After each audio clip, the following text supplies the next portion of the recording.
औज़ुबिल्लाहिमिनश्शैतानिर्रजीम dear students, अस्सलाम वालेकुम। क्या आप जानते हैं कि हमारे चैप्टर नंबर 3 में से प्रीवियसली जो पेपर में आने वाला सवाल है, सबसे ज़्यादा मरतबा कौन सा क्वेश्चन इस चैप्टर में से लॉन्ग के तौर पे आया है? जी स्टूडेंट, आपको यही बताने जा रहे हैं और समझाने जा रहे हैं। इस चैप्टर के अंदर प्रीवियसली अगर हम 5 ईयर के पेपर देखें तो valence shell electron pair repulsion theory के पोस्टुलेट्स बहुत ज़्यादा दफ़ा पेपर में आए और वही क्वेश्चन आज हम आपके साथ डिस्कस करने जा रहे हैं। तो इसलिए आप ये समझिए कि ये चैप्टर नंबर 3 का सबसे अहम लॉन्ग क्वेश्चन आपके सामने हम एक्सप्लेन करने जा रहे हैं। तो हमारे साथ बने रहिएगा और ये लेक्चर जो है वो एंड तक देखिएगा, ताकि आपको ये लॉन्ग क्वेश्चन अगर बोर्ड में आ जाए तो आप आसानी से इसे अटेम्प्ट कर सके। बड़ी इंपॉर्टेंट डायग्राम के साथ हम ये आपके सामने एक्सप्लेन करेंगे। आइए स्टूडेंट्स, फिर हम चलते हैं अपनी पहली स्लाइड की जानिब। स्टूडेंट्स, पहले नंबर पर हम ये देखेंगे कुछ एमसीक्यूज इसके हवाले से। आप जरा गौर कीजिएगा कि वेस्पर जो थ्योरी है, वेस्पर जो मॉडल है, इसका पर्पस क्या है। तो याद रखिए स्टूडेंट, अगर ये एमसीक्यूज में आपको आ जाता है तो आप ये बताएंगे कि describes the shape of the molecules based on the electron pairs which are present around the central atom. यानी सेंट्रल एटम के गिर्द इलेक्ट्रॉन के कितने पेयर्स हैं, उनको देखकर हम जो है वो मॉलिक्यूल की शेप को एक्सप्लेन करते हैं। और ये थ्योरी किसने पेश की? एमसीक्यूज के हवाले से सैडविक एंड पॉवेल ने 1940 के अंदर ये वेस्पर थ्योरी जो है वो पुट फॉरवर्ड की। दो काम है इसके, मेन जो इम्पोर्टेंट काम इसका है वो आपको मैंने बताया, हाईलाइट भी कर दिया है। ये थ्योरी जो है वो एक्सप्लेन करती है क्या students? Shape of the molecule. एक बड़ा इंपॉर्टेंट शॉर्ट क्वेश्चन जो इसमें से अक्सर हमारे बोर्ड में आया है, what are the basic assumption of stoichiometry और वेस्पर थ्योरी। वेस्पर थ्योरी की बेसिक अजम्पशन क्या है? तो बड़े तवज्जो से और बड़ी अहम बात सुनने और समझने वाली है स्टूडेंट्स, गौर फरमाइएगा। जो बेसिक अजम्पशन है वो ये है कि इस थ्योरी के अंदर हम ये चाहते हैं कि मॉलिक्यूल के अंदर जो एटम के गिर्द इलेक्ट्रॉन हैं उनमें रिपल्शन को कम से कम किया जा सके। आप जरा गौर कीजिए, in order to have the minimum repulsion the electron pair around the central atom are arrange farthest possible distance. Arrangement of the electron pair determine the geometry of the resulting molecule. मिसाल के तौर पर student, मैं आपको एक बात समझाता चलूं। हमारे पास वाटर है, वाटर में ऑक्सीजन के पास कितने लोन पेयर होते हैं भला? 2। आप देखिए हम 2 लोन पेयर को किस तरह रिप्रेजेंट कर रहे हैं। हम इन 2 लोन पेयर को 180 के डिग्री के एंगल पे रख रहे हैं। जितना मैक्सिमम फासला बन सकता है हम बना रहे हैं। तो इसका मतलब ये थ्योरी हमें ये बताती है कि हम इलेक्ट्रॉन के पेयर्स को एक दूसरे से मैक्सिमम फासले पे रखें, ताकि इनके दरमियान जो रिपल्शन है उसे बहुत कम किया जा सके, रिपल्शन को कम से कम किया जा सके। तो ये स्टूडेंट हमारे पास एक शॉर्ट क्वेश्चन है कि what is assumption of the VSEPR theory. इसी तरह हम बात को लेके आगे चलेंगे। तो जो सवाल, जो क्वेश्चन, जो लॉन्ग क्वेश्चन मैं आपसे बात कर रहा था, डिस्कस कर रहा था, वो स्टूडेंट यही है कि write down the postulates of the VSEPR theory. 5 postulates हैं, मैं डायग्राम्स के साथ आपको ये एक्सप्लेन कर रहा हूँगा। आप बड़े तवज्जो के साथ इन पोस्टुलेट को जो है वो देखेंगे और समझेंगे। स्टूडेंट, बात ये है कि पहला जो हमारा पोस्टुलेट है वो क्या कहता है? पहला पोस्टुलेट कहता है जनाब, both the lone pairs as well as the bond pairs participate in the determination of the geometry of the molecule। इसका मतलब है स्टूडेंट, एक एटम के पास इलेक्ट्रॉन के 2 तरह के पेयर्स हो सकते हैं। हम वाटर की ही एग्जांपल ले लेते हैं। अगर आप गौर से देखें, वाटर के अंदर हमारे पास, अभी आपके सामने हमने इसकी जो है डायग्राम को एक्सप्लेन किया।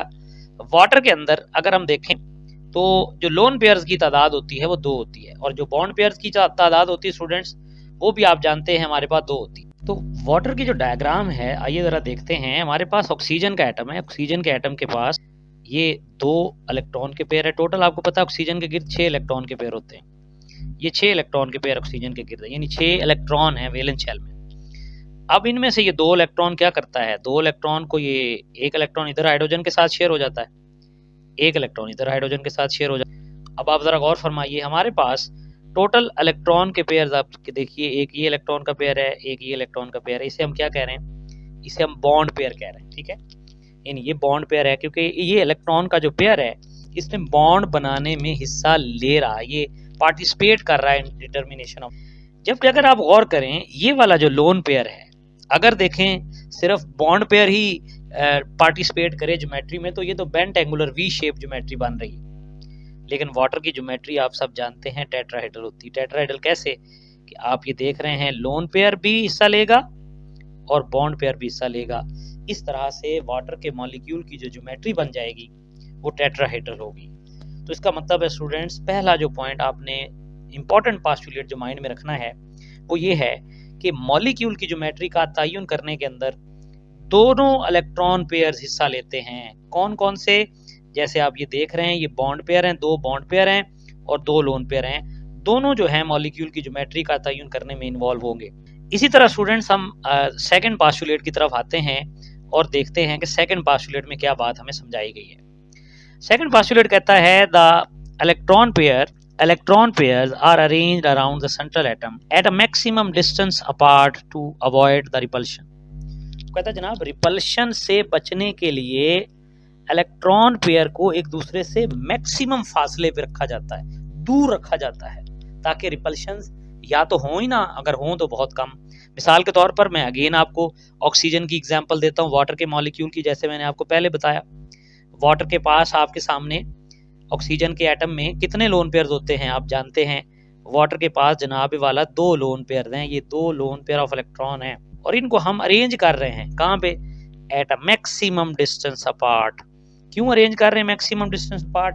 ताकि इनके दरमियान रिपल्शन या तो हो ही ना, लेकिन अगर हो तो बहुत। तो इसका मतलब है सेकंड जो पोस्टुलेट है वो रिपल्शन से बचने के लिए हमें बताता है कि इलेक्ट्रॉन के पेयर को आपने मैक्सिमम फासले पे रखना है ताकि रिपल्शन उनके दरमियान ना हो, कम से कम हो। इसी तरह स्टूडेंट हम अपने थर्ड पोस्टुलेट की तरफ चलते हैं और थर्ड पोस्टुलेट हमें क्या कहता है, तवज्जो कीजिएगा स्टूडेंट। 2 तरह के इलेक्ट्रॉन पेयर होते हैं, आप जानते हैं कौन कौन से? लोन पेयर, ठीक है, और दूसरे नंबर पर स्टूडेंट आप जानते हैं एक होता है बॉन्ड पेयर। वो कहता है जी बात ये है कि जो लोन पेयर होते हैं ना, they occupy more space. Okay, lone pair occupy more space as compare to bond pair. क्यों स्टूडेंट ऐसा है? देखिए, आप ये ऑक्सीजन का एटम है, इसमें ये लोन पेयर है, ठीक है, और ये एक इलेक्ट्रॉन का पेयर है जो बॉन्ड पेयर। वो कहता है जी बात ये कि जो लोन पेयर है ये अट्रैक्ट होता है। इसे कौन अट्रैक्ट कर रहा है? इसे ये ऑक्सीजन का एक न्यूक्लियस है, इसे अट्रैक्ट। लेकिन बॉन्ड पेयर जो है ना, ये कंप्रेस हुआ हुआ है, ठीक है। किसके दरमियान कंप्रेस हुआ हुआ है? ये ऑक्सीजन एटम और हाइड्रोजन एटम दोनों के दरमियान एक सैंडविच बना हुआ है, जिसकी वजह से बॉन्ड पेयर जो है उसकी जो स्पेस है जो वो ऑक्यूपाई करेगा वो कम हो जाएगी। जबकि जो लोन पेयर है it will occupy the more space because it is attracted by the nuclei of only one atom. इसलिए स्टूडेंट हमारे पास ये थर्ड पॉइंट आपने माइंड में रखना है। इसीलिए स्टूडेंट आप देखिए, अगर उसकी स्पेस लोन पेयर की ज्यादा है तो रिपल्शन का जो मैग्नीट्यूड होगा वो भी ज्यादा होगा लोन पेयर का। एक ऑर्डर है जो बड़ा अहम है एमसीक्यूज के लिए, हर साल पेपर में आता है। आप तो जो फरमाइए, सबसे ज्यादा रिपल्शन कहाँ पाई जाती है? लोन पेयर के दरमियान, फिर लोन पेयर बॉन्ड पेयर के दरमियान, और सबसे कम रिपल्शन बॉन्ड पेयर और बॉन्ड पेयर के दरमियान होती है। तो इसका मतलब है स्टूडेंट्स, ये थर्ड पोस्टुलेट हमें ये बताता है कि चूंकि लोन पेयर ज्यादा स्पेस ऑक्यूपाई करता है, इसलिए 2 लोन पेयर के दरमियान रिपल्शन भी ज्यादा होगी। लेकिन अगर एक लोन पेयर और एक बॉन्ड पेयर आ जाए तो फिर रिपल्शन उसके मुकाबले में कम हो जाएगी, और अगर दोनों बॉन्ड पेयर आ जाते हैं तो रिपल्शन का मैग्नीट्यूड और कम हो जाएगा। तो ये था स्टूडेंट थर्ड पोस्टुलेट। अब आगे चलते हैं फोर्थ पोस्टुलेट की तरफ और देखते हैं कि ये फोर्थ पोस्टुलेट में क्या कहता है। स्टूडेंट देखिए, तवज्जो से बात समझने वाली है। 2 electron pair of the double bond, ये बड़ी अहम बात है, इसे गौर से देखिएगा आप। 2 electron pair of the double bond and 3 electron pair of a triple bond contain a higher electronic charge, electronic density, but they are regarded as a single pair. Student बात ये है कि मैं आपको एक एग्जांपल देता हूँ, आप गौर कीजिएगा। ये मेरे पास सल्फर ट्राइऑक्साइड, इसमें अगर आप गौर फरमाएं तो सल्फर की ज्योमेट्री ट्राइएंगुलर प्लेनर है। ये डबल बॉन्ड है, इलेक्ट्रॉन के 2 जोड़े हैं, ये डबल बॉन्ड है, ये डबल बॉन्ड है। वेस्पर थ्योरी के मुताबिक, अब देखें ना, इसकी ट्राइएंगुलर ज्योमेट्री है। हम ये नहीं लिखेंगे कि जनाब डबल बॉन्ड वाली ट्राइएंगुलर ज्योमेट्री, नहीं, ये सिंपल ट्राइएंगुलर ज्योमेट्री। तो वेस्पर थ्योरी के अंदर चाहे डबल बॉन्ड हो मॉलिक्यूल में या ट्रिपल बॉन्ड हो, उसको सिंगल बॉन्ड ही समझा जाता है। यानी आप ये कह लीजिए कि हम इसको एक लाइन ही मान रहे हैं, ऐसे एक लाइन, ये एक लाइन, ये एक लाइन, हम इसे एक लाइन मान रहे हैं। हम डबल बॉन्ड को भी ट्रिपल बॉन्ड को भी कंसिडर कर रहे हैं सिंगल बॉन्ड के तौर पर इन the determination of the geometry of the molecule. तो ये स्टूडेंट हमारा फोर्थ पोस्टुलेट है कि डबल बॉन्ड और a triple bond is considered as a single bond in the determination of the geometry of the molecule. इसी तरह student जो last है पोस्टुलेट, बड़ा इंपॉर्टेंट पॉइंट है, the presence of high electronegative atom with the central atom result in the decreased electronic repulsion between the bond pairs। यानी अगर कोई high electronegative atom है तो वो क्या करेगा, वो चूंकि इलेक्ट्रॉन को अपनी तरफ खींच लेगा, इसलिए जो रिपल्शंस हैं सेंट्रल एटम के गिर्द इलेक्ट्रॉन में वो क्या होना शुरू हो जाएंगी, यकीनन स्टूडेंट वो कम से कम होना शुरू हो जाएंगी। मिसाल के तौर पर मैं अगर आपको एक पॉइंट बताता चलूँ, मैं आपको एक मॉलिक्यूल बताता चलूँ, ये ऑक्सीजन है, आपको पता है ये इसमें ये लोन पेयर हैं, ये लोन पेयर हैं। एक ऑक्सीजन का एक मॉलिक्यूल होता है OF2। अब आप देखिए क्या हुआ कि जनाब फ्लोरीन क्या है, मोर इलेक्ट्रोनेगेटिव। आपको पता है फ्लोरीन की इलेक्ट्रोनेगेटिविटी ऑक्सीजन से भी ज़्यादा है। फ्लोरीन क्या करेगा, फ्लोरीन ऑक्सीजन के इलेक्ट्रॉन को भी अपनी तरफ खींच लेगा, इसलिए इनकी जो आपस में रिपल्शंस हैं वो पहले की निस्बत क्या हो जाएंगी, रिपल्शन पहले की निस्बत डिक्रीज हो जाएंगी, कम हो जाएंगी।